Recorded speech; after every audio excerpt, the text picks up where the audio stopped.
Whew, it's hot.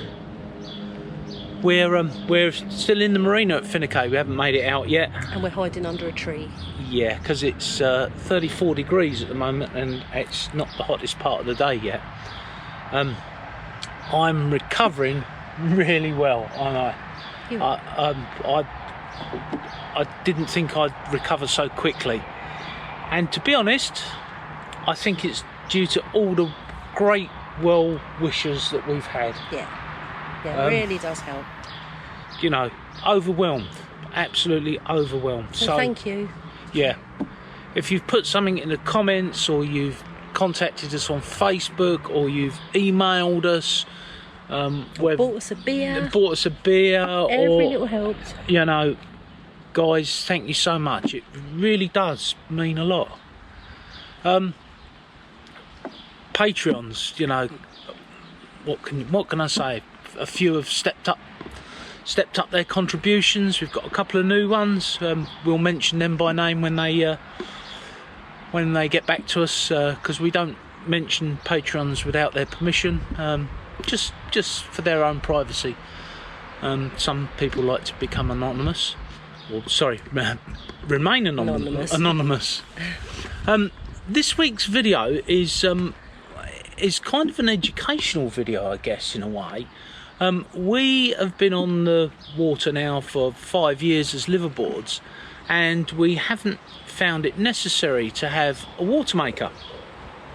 However, the convenience of a Watermaker is a different matter. The fact that you can stay out for weeks and weeks and weeks on end, and that you don't have to carry around 400 kilos of fresh water in your tanks. Makes the boat perform better. You know, just there's all kinds of reasons, and we'll go into them in another video when we start to talk about Watermakers in more depth. But for the moment, enjoy this video. You might find it's a bit controversial. In this week's video, we're going to be looking at Watermakers. So many different types, so many different claims, so many on the market, and do you really need one? Well, would it surprise you to know they're all the same?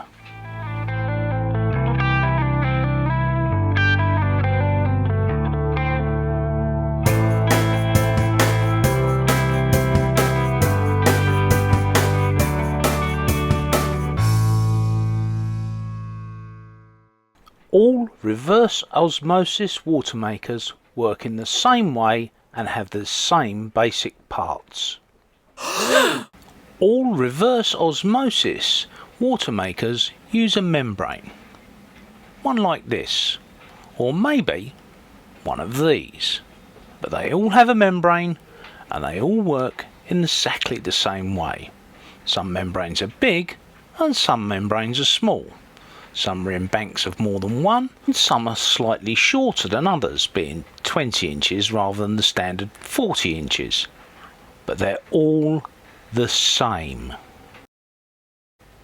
As always here on Impavidus, we want to show you how these things work. We want to help you to understand how they work, because if you know how it works, you know how to fix it, and knowing how to fix it could save you an absolute fortune when you're on your own boat. So keep watching.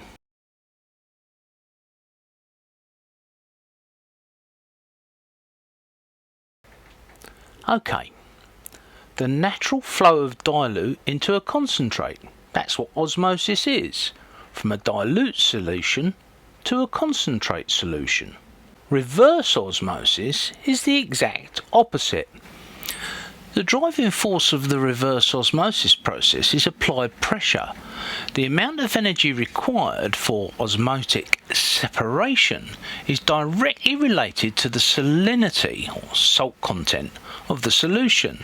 Thus, more energy is required to produce the same amount of water from solutions with higher concentrates of salt.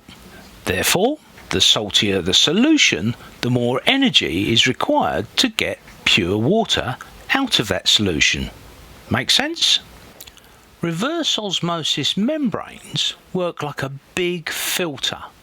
Well, actually a very small filter.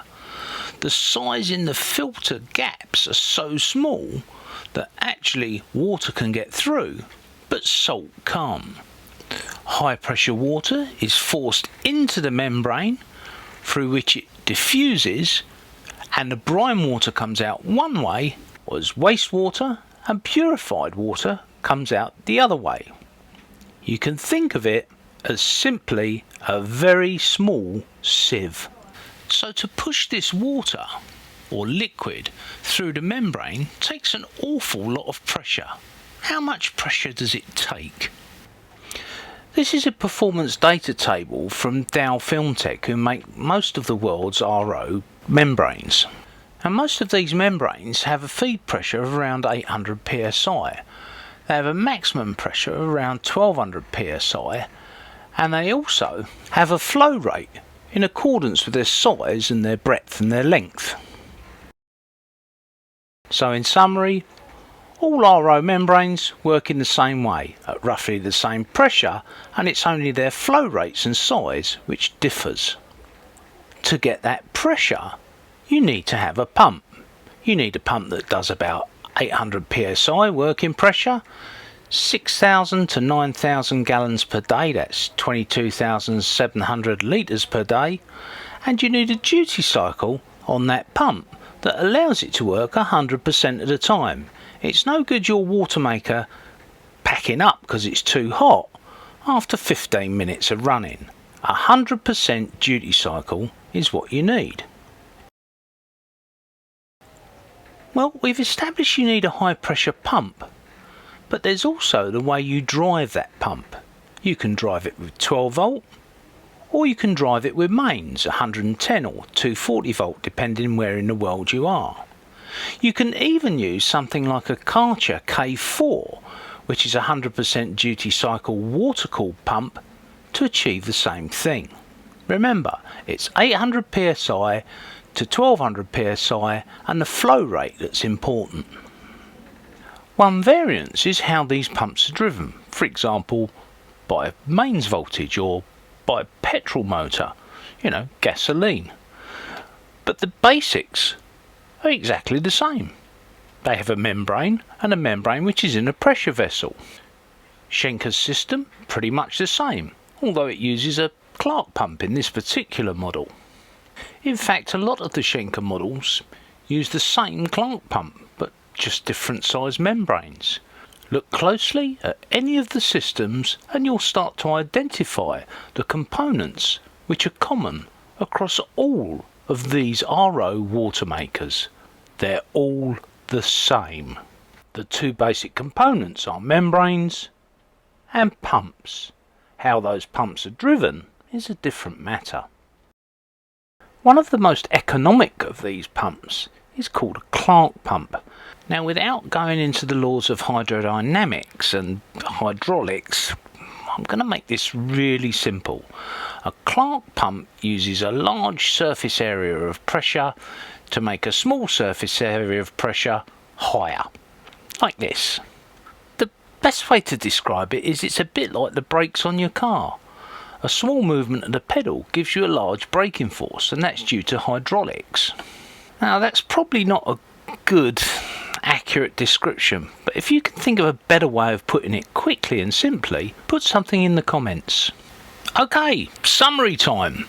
RO water is equal to the pump size plus the membrane capacity plus the energy used to produce the pure water.